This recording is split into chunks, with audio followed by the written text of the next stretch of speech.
सर्दियाँ आती हैं अपने साथ लेकर आती हैं ढेर सारी मज़ेदार सब्जियाँ, और उन सब्जियों में से सबसे मज़ेदार होती है सरसों की साग और उसके साथ मक्के की रोटी। ये तो बहुत ही बेहतरीन कॉम्बिनेशन है, तो मैंने सोचा क्यों ना इस रेसिपी को भी ट्राई करते हैं।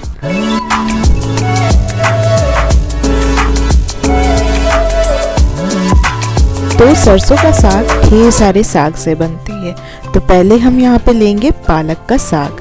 पालक का साग को अच्छे से पत्ते उसके निकाल लेंगे और बारीक बारीक चॉप कर लेंगे। तो आप किसी भी नाइफ से बिल्कुल बारीक इसको चॉप कर लीजिएगा, ताकि जो आपका साग है वो कुक होने में बहुत आसानी से कुक हो जाए। तो यहाँ पे आप देख सकते हैं कि किस तरह से मैं इसको बारीक बारीक चॉप कर रही हूँ। इसको चॉप करने के बाद हम लेंगे दूसरा साग। दूसरे साग में हम लेंगे यहाँ पे सरसों का साग। तो इस साग को हम पहले स्पिनच को अच्छे से चॉप करके साइड रख देंगे। फिर लीजिए सरसों का साग। सरसों के साग को भी इस तरह से उनकी पत्तियाँ निकाल दीजिएगा। तो पत्तियों को हम चॉप कर लेंगे। तो आप किसी भी तरह से इसको चॉप कर सकते हैं। बारीक बारीक चॉप करिएगा तो क्या होगा कि साग आपका जल्दी कुक हो जाएगा। तो इस तरह से मैंने सरसों की साग को भी अच्छे से कट कर लिया है, और इनको कट करने के बाद हम क्या करेंगे, इसको भी साइड रख लेंगे। अब हमें लेना है मेथी का साग। तो इस तरह से हम मेथी की साग को भी अच्छे से बारीक चॉप कर लेंगे, क्योंकि सरसों का साग बना रहे हैं तो ढेर सारे इसमें साग जाते हैं, सारे साग का मिश्रण इसमें होता है। तो इसी तरह से मैंने क्या किया है, मेथी का साग को भी चॉप कर लिया और इसको साइड रख लिया है। अब लेंगे हम बथुआ की साग। तो इसको भी हम चॉप कर लेंगे। तो यहाँ पे आप बिल्कुल बारीक चॉप करिएगा साग को। तो इसी तरह से हम इस साग को भी चॉप कर लेंगे, और चॉप करने के बाद हम इसको अच्छे से वॉश करेंगे। साग को वॉश इतने बार करिएगा ताकि जितना भी उसका डर्ट हो, गंदगी हो, वो आसानी से निकल जाएगा। तो 3 से 4 बार तो आपको साग को धोना ही पड़ता है, ताकि जब पानी एकदम फ्रेश हो जाए तभी हम इसको कुक करेंगे। तो मैंने यहाँ पे ले लिया है छन्नी इस तरह से, और इसको हम अच्छे से वॉश करेंगे। तो यहाँ पे मैंने सारे साग को एक जगह मिक्स कर दिया है। अब ले लीजिए पतीला, आपको जिसमें भी सरसों का साग बनाना है उसमें डालिए खूब सारा पानी। अब पानी को रख दीजिए उबलने के लिए। तो यहाँ पे मैंने इस पतीले को रख दिया है। पानी जब तक उबलेगा नहीं तब तक हम इसमें साग नहीं डालेंगे। तो इस तरह से हम पानी को अच्छे से उबाल लेंगे। तो जब पानी बिल्कुल उबलने लगेगा तब आप इसमें डाल दीजिएगा साग को। अब साग को हमें यहाँ पे करीबन 40 से 45 मिनट लगेगा कुक होने के लिए, क्योंकि क्या होता है कि हमें यहाँ पे सरसों का साग बनाना है। बहुत सारे लोग इसको कुकर में भी गला लेते हैं, लेकिन आप किसी हांडी में या मिट्टी के बर्तन में भी बनाएंगे ना तो उसका टेस्ट का बात ही कुछ और होता है। मैं चाहती तो इसमें कुकर में भी गला लेती, इतना वक्त भी नहीं लगता और जल्दी भी हो जाता, लेकिन पतीले में बना रही हूँ मैं। आप चाहे तो मिट्टी के बर्तन भी इस्तेमाल कर सकते हैं। अब ले लीजिए मैशर और साग को बीच बीच में मैश करते रहिएगा। इसी तरह से हम 40 से 45 मिनट इसको कुक करेंगे। डाल दीजिए इसमें नमक डालने के बाद आप इसमें डाल दीजिए अदरक लहसुन का पेस्ट, और 1 कटोरी में पानी और मक्के का आटा ले लीजिएगा, इसको भी इसमें डाल देंगे। देखिए आप पानी बिल्कुल आधा हो चुका है।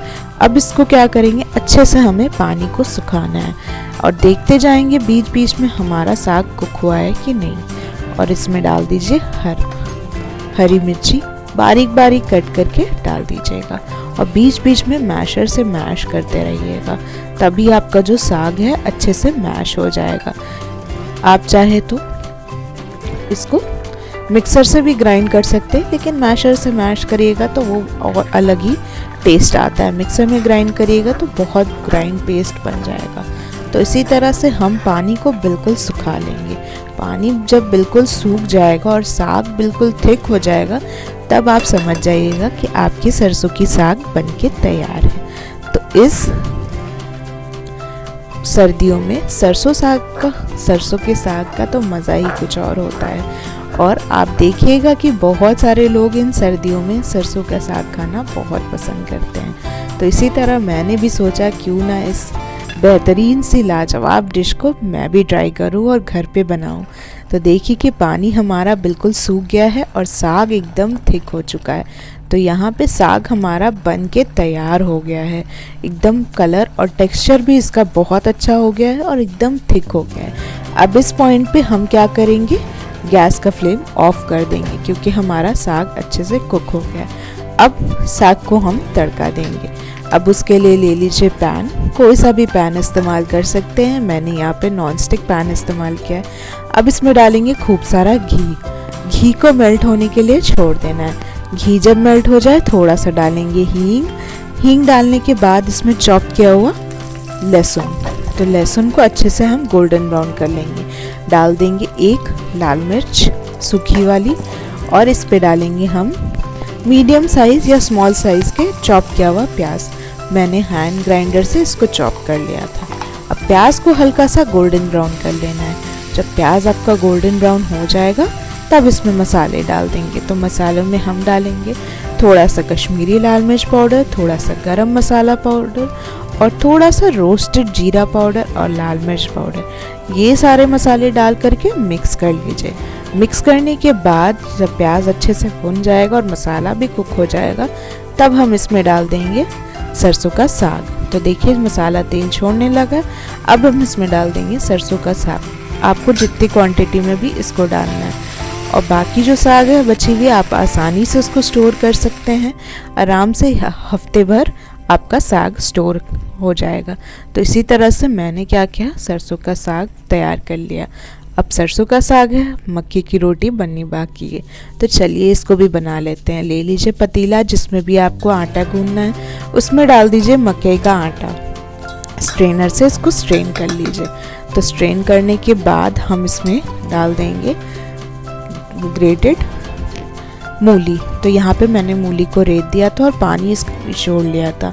अब इसमें मूली डाल देंगे, नमक डालेंगे और अजवाइन डाल देंगे और इसको मिक्स कर लीजिए। मिक्स करने के बाद आप इसमें डाल दीजिए हल्का सा रिफाइन ऑयल। रिफाइन ऑयल डालने के बाद हम इसमें डालेंगे थोड़ा सा आटा, ताकि जो आपका मकई का आटा है वो अच्छे से बाइंड हो जाए और रोटियां इनकी बेहतरीन बनके तैयार हो जाए। तो यहाँ पे हम आटा भी डाल करके इसको हल्का सा गुनगुना पानी से गूंथते जाएंगे। तो यहाँ पे बेहतरीन तरीके से आप मकई का आटा को नीट कर लीजिएगा और इसको साइड रख दीजिएगा। तो देखिए यहाँ पे मैं आटे का इस्तेमाल कर रही हूँ, वो भी डाल देंगे और इसमें मिक्स कर लेंगे। मिक्स करने के बाद आप इसको साइड रख दीजिए। अब चलिए हम इसको बेलते हैं। अब छोटे छोटे डो पहले तैयार कर लीजिएगा। डो जब आपका तैयार हो जाएगा तो इसमें खूब सारा सूखा मकई का आटा डालिएगा, ताकि जब आप इसको रोलिंग पिन से इसको बेलेंगे तो वो आसानी से बेल जाएगी। तो इसी तरह से आप रोलिंग पिन की मदद से हल्के हाथों से हमें यहाँ पे मकई का आटा को रोल करते जाना है। तो देखिए कि कितने अच्छे से हमारा रोल हो गया है। अब ले लीजिए तवा। तवा को बिल्कुल गर्म कर लीजिएगा। गर्म जब तवा हो जाएगा तभी हम इस पे डालेंगे अपने रोटियाँ। तो रोटियों को हम दोनों तरफ से सेक लेंगे। तो जब एक तरफ अच्छे से कुक हो जाएगा उसको पलट देंगे हम दूसरी तरफ। दूसरी तरफ भी कुक हो जाए तब आप इसके ऊपर से घी या फिर रिफाइन ऑयल डाल करके अच्छे से इसको फ्राई कर लीजिए। तो यहाँ पे मैंने ऑयल का इस्तेमाल किया है और देखिए कि बेहतरीन तरीके से हमारा मक्के की रोटी भी बनके तैयार हो चुकी है। तो इसी तरह से आप क्या करिएगा, सारी रोटियों को बना लीजिएगा। तो इसमें मकई का आटा ना थोड़ा सा ये शेप आप अगर चाहें तो इसको, बहुत सारे होता है कि अब रोटियां बिल्कुल गोल होती हैं, बट मकई का आटा ये थोड़ा थोड़ा फटता है, बट फिर भी आप इसमें इसको बना सकते हैं। तो यहाँ पे रोटियां हमारी तैयार हो गई। अब चलिए प्लेट लगा लेते हैं। प्लेट में हम डालेंगे रोटियां और फिर लेंगे सरसों का साग। तो सरसों के साग के ऊपर हम देंगे तड़का। तो तड़का बनाने के लिए आपको लेना है तड़का पैन, उसमें थोड़ा सा घी डाल दीजिए, थोड़ा सा हींग और चॉप किया हुआ लहसुन, इसको डाल करके ऊपर से सरसों के साग पे गार्निश कर दीजिए। फिर साइड में हम रखेंगे गुड़, मूली, प्याज और हरी मिर्ची। गुड़ के साथ तो बहुत ही बेहतरीन लगता है सरसों का साग, और उसके साथ रोटियां। वो ट्राई करिएगा ज़रूर। और ऊपर से रख दीजिए मक्खन। मक्खन के बिना तो सरसों का साग और मक्के की रोटी तो अधूरी है। तो आप घर पे बनाया हुआ वाइट बटर भी इस्तेमाल कर सकते हैं, वरना चाहे तो अमूल बटर। तो चलिए अब मैं आपको टेस्ट करके बताती हूँ कैसी है ये सरसों का साग और मक्के की रोटी। बहुत ही बेहतरीन टेस्ट लग रही थी, और सर्दियों की ये शान है सरसों का साग और मक्के की रोटी। आप भी ज़रूर इस रेसिपी को ट्राई करिए इन सर्दियों में, और मुझे ज़रूर बताइएगा आपको कैसी लगी ये रेसिपी। इस रेसिपी को ज़रूर ट्राई करिएगा, और मेरे चैनल को लाइक और सब्सक्राइब करना बिल्कुल मत भूलिएगा। जल्दी से जा कर के सब्सक्राइब कर लीजिए और नोटिफिकेशन बटन ऑन कर लीजिए। सब्सक्राइब करें।